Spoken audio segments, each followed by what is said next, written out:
આ દાદા ક્યારના વસ્તુ વેચતા વેચતા નીકળે છે વેરાયટીમાંથી.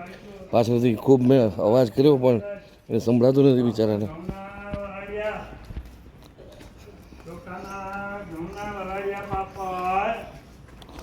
આ દાદાને, દાદા શું વેચો છો? શું ઉંમર, શું વેચો છો? શું વેચો છો? એ વાટ અગરબત્તી, ઘઉંના પાપડ, ચોખાના પાપડ. એક વાટનો ડબ્બો આપી દો, વાટ આપી દો, વાટ. વાટ આપી દો, બે આપી દો, બે આપી દો. પછી બીજું શું? પાપડ છે. પાપડ આપી દો. કયા પાપડ છે?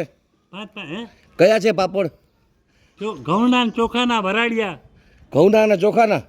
ઘઉંના આપી દો.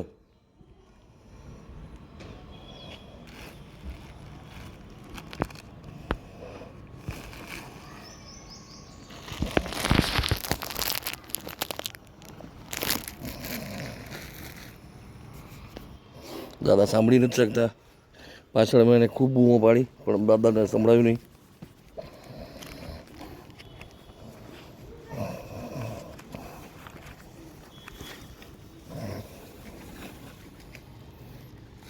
કેટલા છે?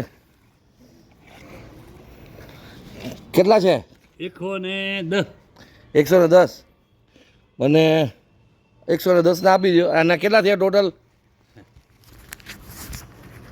છોકરીઓ મોટા ભાઈ કેટલા થયા? 110. અને વ્હાઈટના કેટલા થયા? 10. લ્યો થઈ ગયા? 110 ને 120. રાખો કાકા, રાખો. તમારી ઉંમર કેટલી? 75. 75? વાહ વાહ. 2 વર્ષ ત્યાં ધંધો કરું છું. કઈ કઈ જગ્યાએથી નીકળો છો? ધરમનગર આગળથી અહીંયા રહું છું. એટલે આ એરિયા રામેશ્વર હોલ, હા, ધરમનગર, બસ બે. બસ બે. બપોર પછી રજા, બપોર પછી નહીં. હવે પગ થાકી ગયા. ફોન ઉપર મશીન ખરાબ થઈ ગયું છે. 2-3 લીધા પણ ખરાબ થઈ ગયું. હવે લેવું છે. બરાબર. તમારો વિડીયો મૂકશું અમે ચેનલમાં, વાંધો નથી ને? હે, તમારો વિડીયો મૂકશું અમે. દીકરા 2 છે.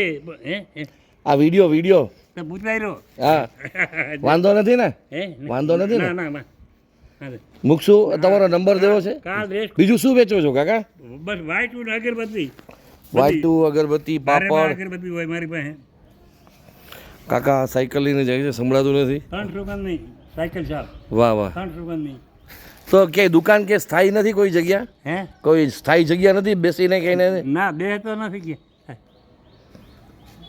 આ ધરમનગરમાં ચોકડી વાળી શાક માર્કેટ રહી ને, હા. ત્યાં બે તો હવે નથી દેતો. અચ્છા આ જોબી ફેરી કર્યું 2-2.5 કલાક.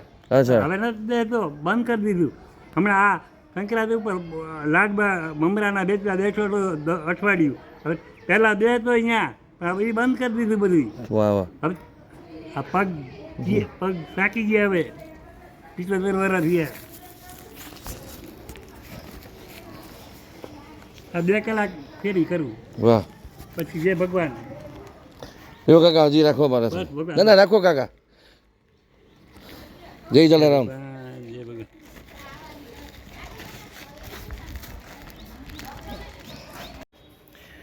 ફ્રેન્ડ્સ, આ વિડીયો બનાવવાનો મારો હેતુ કોઈ એ કાકાને મેં પૈસા આપ્યા એની પાસેથી ખરીદી કરીને પછી ગુડ સ્ટોરીઝ દેખાડવાનો નહોતો. સિમ્પલ હેતુ મારો એ હતો કે જો આમાં એમના કોન્ટેક્ટ નંબર મળી ગયા હોત ને તો આમાં મારે ફ્લેશ કરવા હતા વિડીયોમાં, જેથી કરીને વધુ ને વધુ લોકો એમનો કોન્ટેક્ટ કરીને એમની પાસેથી ખરીદી કરી શકે. એ એની લાઈફમાં એને ખૂબ જ ઉપયોગી થાય. કારણ કે હું અહીંયા જસ્ટ મારે આંગણે ઊભો હતો અને કાકાને મેં જોયા એટલે મને મગજમાં એમ થયું કે આને કંઈક આપણે હેલ્પ કરી શકીએ કે નહીં, ખરીદી કરવા ઉપરાંત પણ. એટલા માટે મેં એમનો વિડીયો બનાવવાનું નક્કી કર્યું. મેં ખૂબ એમને અવાજ કર્યા પણ એમણે સાંભળ્યું નહીં. એ કાકા પાસે અનાયાસે કોઈ મોબાઈલ નથી, એમની પાસે કોઈ નંબર નથી. નહીંતર તો એ કાકાના નંબર આવા એડ કરી દે. લાઈફમાં આપણે ઘણી બધી ખરીદી ફ્રેન્ડ્સ એવી જગ્યાએથી કરતા હોય છે, મોલમાંથી, શોપિંગ સેન્ટરમાંથી, પ્રોવિઝન સ્ટોરમાંથી, કે જેમાંથી અમુક તો ખાલી ડિસ્કાઉન્ટની લાલચમાં આપણે ખરીદી કરી લેતા હોય મોલમાં જઈને, જે વસ્તુની આપણે કદાચ જરૂર એ સમયે હોય પણ નહીં. તો આપણી લાઈફનો ખરીદીનો એક નાનકડો એવો જે છે ને પાર્ટ, પછી એ 2% હોય, 5% હોય, 10% હોય, કે જે આપણે આવી કોઈ જરૂરિયાતમંદ વ્યક્તિ જે સ્ટ્રગલ કરતી કરતી આપણી શેરીમાંથી નીકળી હોય, આવા એ જે સારા ઘરના વ્યક્તિ પણ સ્ટ્રગલ કરનાર વ્યક્તિ, એમની પાસેથી કરશું ને તો એમની લાઈફમાં એમને બહુ ફરક પડી જશે. જય જય ગરવી ગુજરાત, જય જલારામ.